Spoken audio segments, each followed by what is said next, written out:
Grizzlies Forge of northern Minnesota, the show you've waited for.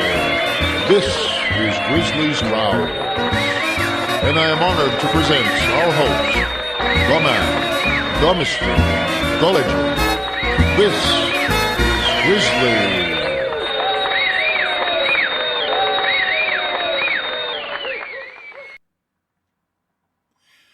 Hello again. This is still David Grizzly Smith, and I am still repodcasting the entirety of G.K. Chesterton's Eugenics and Other Evils.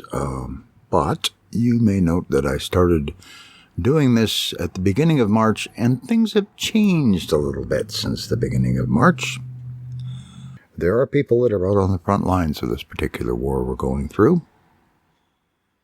And there are the rest of us who are doing the one thing we can do, which is staying the heck out of the way and not getting sick so the people on the front lines don't have to deal with us. And for that, I want to say something that is a quote from a fella named Alan Allman, who used to do a radio show on 100.3 WNIC in Detroit, Michigan, a radio show he did called Pillow Talk, very late at night, lots of romantic music. And this goes out to all of you who have stayed home and help keep old people like me alive, and those of you who are on the front lines in the medical facilities and those supporting the folks in the medical facilities. I know who a few of you are, because I used to work for a labor union at probably the largest medical facility in the state of Michigan, among other things. So I'm going to quote Alan Allman for you, and then I'm going to go on with the show. Here we go.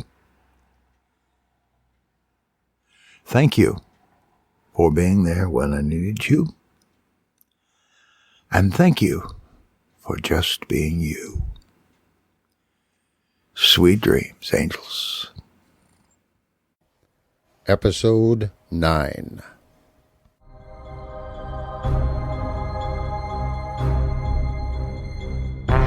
Eugenics and Other Evils by G.K. Chesterton. Read by David Grizzly Smith.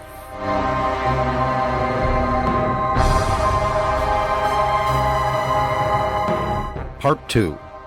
The Real Aim. Chapter 1. The Impotence of Impenitence. The root formula of an epoch is always an unwritten law, just as the law that is the first of all laws, that which protects life from the murderer, is written nowhere in the Statute Book. Nevertheless, there is all the difference between having and not having a notion of this basic assumption in an epoch. For instance, the Middle Ages will simply puzzle us with their charities and cruelties, their asceticism and bright colors, unless we catch their general eagerness for building and planning, dividing this from that by walls and fences, the spirit that made architecture their most successful art. Thus even a slave seemed sacred. The divinity that did hedge a king did also, in one sense, hedge a serf, for he could not be driven out from behind his hedges. Thus even liberty became a positive thing like privilege, and even when most men had it, it was not opened, like the freedom of a wilderness, but bestowed, like the freedom of a city. Or again, the 17th century may seem a chaos of contradictions, with its almost priggish praise of parliaments, and its quite barbaric massacre of prisoners, until we realize that if the Middle Ages was a house half built, the 17th century was a house on fire. Panic was the note of it, and that fierce fastidiousness and exclusiveness that comes from fear. Calvinism was its characteristic religion, even in the Catholic Church, the insistence on the narrowness of the way and the fewness of the chosen. Suspicion was the note of its politics. Put not your trust in princes. It tried to thrash everything out by learned, virulent, and ceaseless controversy, and it weeded its population by witch-burning. Or yet again, the 18th century will present pictures that seem utterly opposite, and yet seem singularly typical of the time.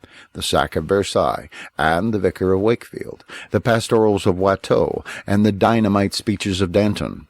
But we shall understand them all better if once we catch sight of the idea of tidying up, which ran through the whole period, the quietest people being prouder of their tidiness, civilization, and sound taste than of any of their virtues, and the wildest people having, and this is the most important point, no love of wildness for its own sake, like Nietzsche or the anarchic poets, but only a readiness to employ it to get rid of unreason or disorder.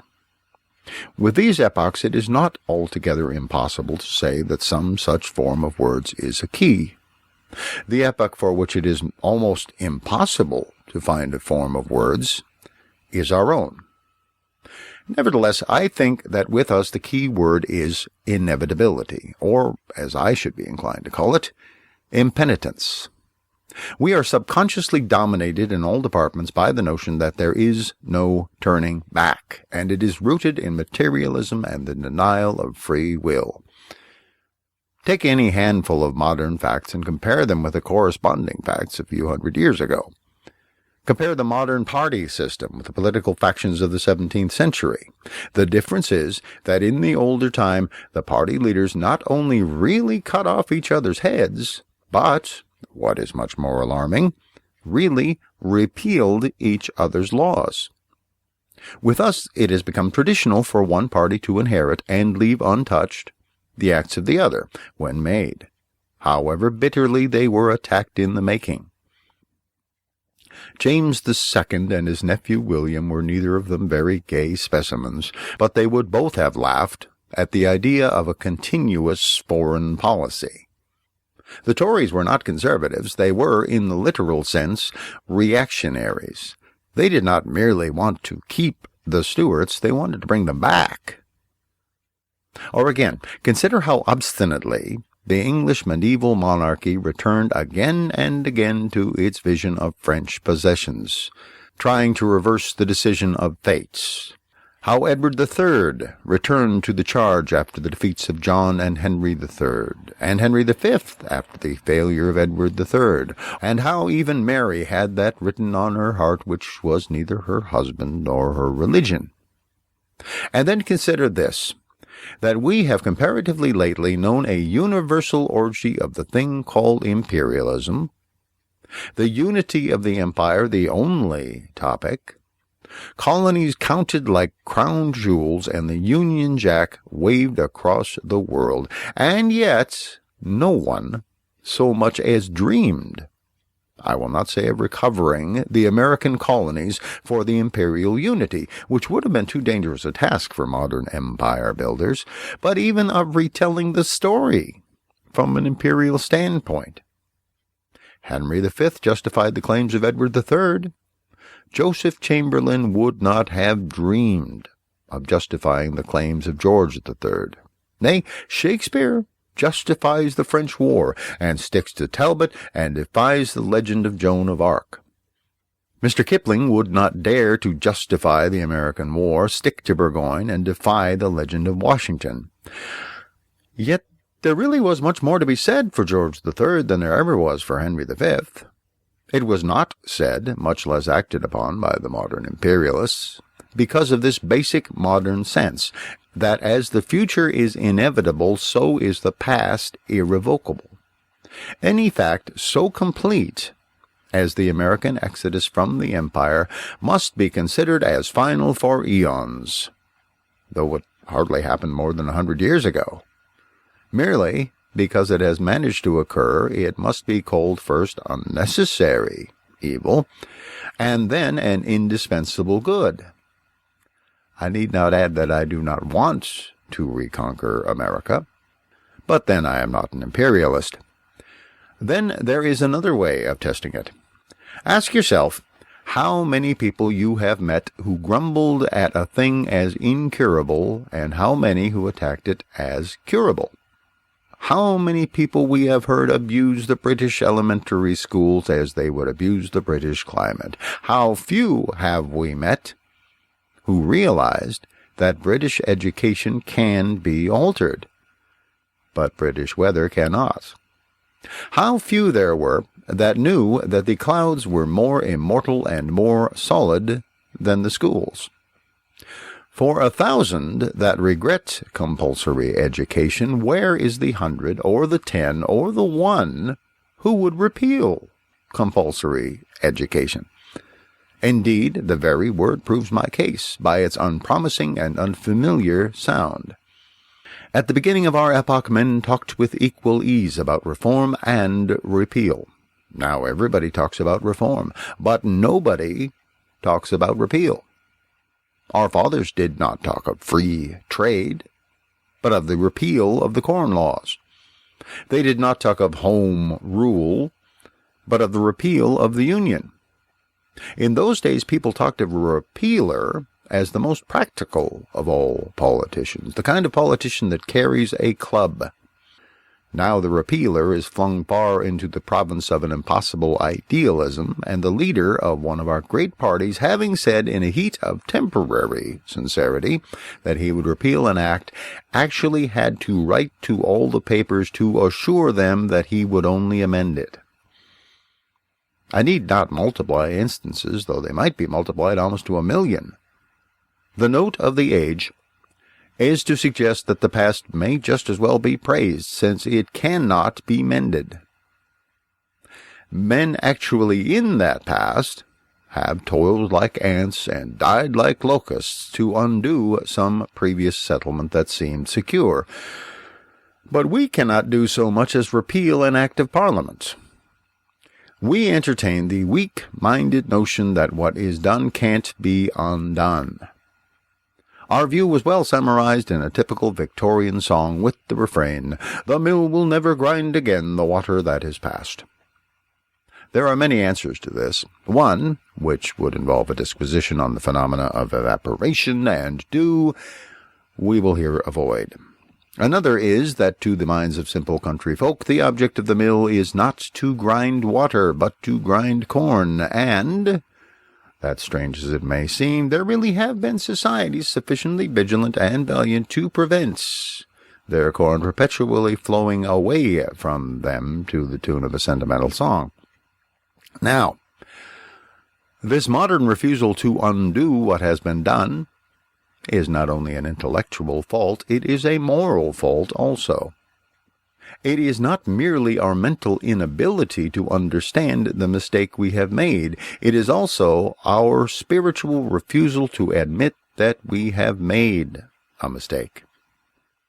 It was mere vanity in Mr. Brummel, when he sent away trays full of imperfectly knotted neckcloths, slightly remarking, "These are our failures." It is a good instance of the nearness of vanity to humility, for at least he had to admit they were failures.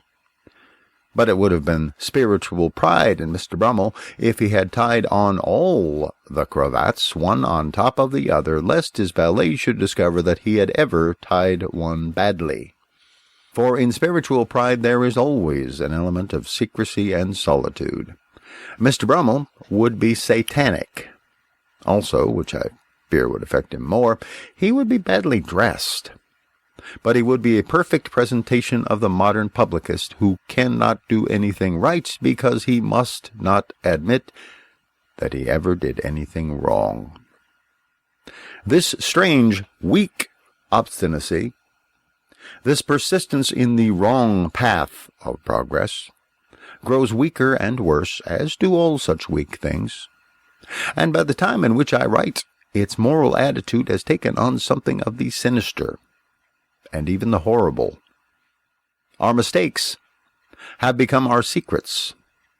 Editors and journalists tear up with a guilty air all that reminds them of the party promises unfulfilled, or the party ideals reproaching them.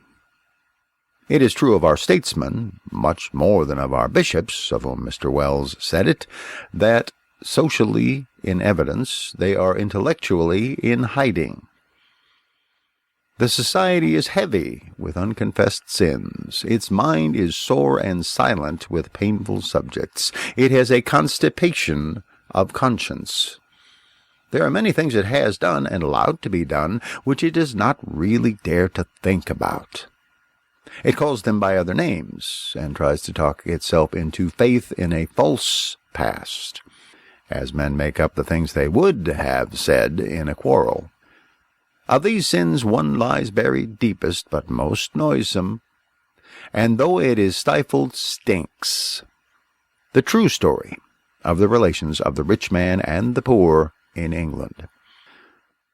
The half-starved English proletarian is not only nearly a skeleton, but he is a skeleton in a cupboard. It may be said, in some surprise, that surely we hear today on every side of the same story of the destitute proletariat and the social problem, of the sweating in the unskilled trades or the overcrowding in the slums. It is granted. But I said the true story. Untrue stories there are in plenty on all sides of the discussion. There is the interesting story of the class-conscious proletarian of all lands, the chap who has solidarity and is always just going to abolish war. The Marxian socialist will tell you all about him, only he isn't there. A common English workman is just as incapable of thinking of a German as anything but a German as he is of thinking himself as anything but an Englishman. Then there is the opposite story, the story of the horrid man who is an atheist and wants to destroy the home, but who, for some private reason, prefers to call this socialism. He isn't there either. The prosperous socialists have homes exactly like yours and mine, and the poor socialists are not allowed by the individualists to have any at all. There is the story of the two workmen, which is a very nice and exciting story, about how one passed all the public houses in Cheapside and was made Lord Mayor on arriving at the Guildhall, while the other went into all the public houses and emerged quite ineligible for such a dignity. Alas, for this also is vanity. A thief might become Lord Mayor, but an honest workman certainly couldn't. Then there is the story of the relentless doom, by which rich men were, by economic laws, forced to go on taking away money from poor men, although they simply longed to leave off. This is an unendurable thought to a free and Christian man, and the reader will be relieved to hear that it never happened. The rich could have left off stealing whenever they wanted to leave off, only this never happened either. Then there is the story of the cunning Fabian, who sat on 6 committees at once and so coaxed the rich man to become quite poor, by simply repeating in a whisper that there are wheels within wheels. This talented man managed to take away the millionaire's motor car, 1 wheel at a time, till the millionaire had quite forgotten that he ever had one. It was very clever of him to do this, only he has not done it. There is not a screw loose in the millionaire's motor, which is capable of running over the Fabian and leaving him a flat corpse in the road at a moment's notice. All these stories are very fascinating stories, to be told by the individualist and socialist in turn to the great sultan of capitalism, because if they left off amusing him for an instant, he would cut off their heads. But if they once began to tell the true story of the sultan to the sultan, he would boil them in oil. And this they wish to avoid. The true story of the sin of the sultan he is always trying, by listening to these stories, to forget. As we have said before in this chapter, he would prefer not to remember, because he has made up his mind not to repent. It is a curious story, and I shall try to tell it truly in the 2 chapters that follow. In all ages the tyrant is hard, because he is soft. If his car crashes over bleeding and accusing crowds, it is because he has chosen the path of least resistance. It is because it is much easier to ride down a human race than to ride up a moderately steep hill. The fight of the oppressor is always a pillow fight, commonly a war with cushions, always a war for cushions. Saladin, the great sultan, if I remember rightly, accounted it the greatest feat of swordsmanship to cut a cushion. And so indeed it is, as all of us can attest to have been for years past, trying to cut into the swollen and windy corpulence of the modern compromise that is at once cozy and cruel. For there is really in our world today the color and silence of the cushioned divan, and that sense of palace within palace and garden within garden which makes the rich irresponsibility of the East. Have we not already the wordless dance, the wineless banquet, and all that strange unchristian conception of luxury without laughter? Are we not already in an evil Arabian Nights and walking the nightmare cities of an invisible despot? Does not our hangman strangle secretly the bearer of the bowstring? Are we not already eugenists, that is, eunuch makers? Do we not see the bright eyes, the motionless faces, and all that presence of something that is dead and yet sleepless? It is the presence of the sin that is sealed with pride and impenitence, the story of how the Sultan got his throne. But it is not the story he is listening to just now, but another story which has been invented to cover it. The story called Eugenics, or The Adventures of One Not Born, a most varied and entrancing tale, which never fails to send him to sleep.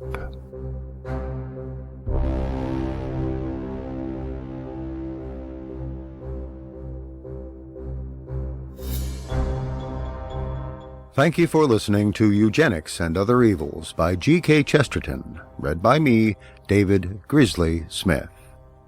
Theme music for the book is Showdown by Kevin MacLeod of Incompetech.com. This book is released under a Creative Commons Attribution Non-Commercial No Derivatives 3.0 license. That means please make copies, please share this book, but don't change it, don't sell it, and do tell people where you got it. If you like this book, leave a comment and a rating on podiobooks.com, or comment on grizzliesgrowls.com, or anywhere else you can. Blog about it, podcast about it, tweet about it, tell everyone. Thank you.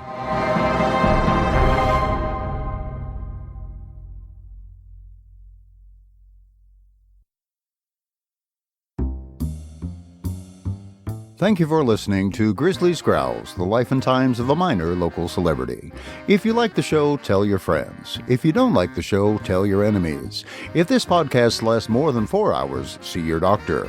Theme music is Hot Swing from Kevin MacLeod at Incompetech.com. Subscribe to the podcast on iTunes or at feeds.feedburner.com/grizzliesgrowls. Comment at grizzly.libsyn.com or by voicemail at the comment line 218-234-CALL. That's 218-234-2255. These shows are released under Creative Commons Attribution Non-Commercial No Derivatives 3.0 license. Your mileage may vary.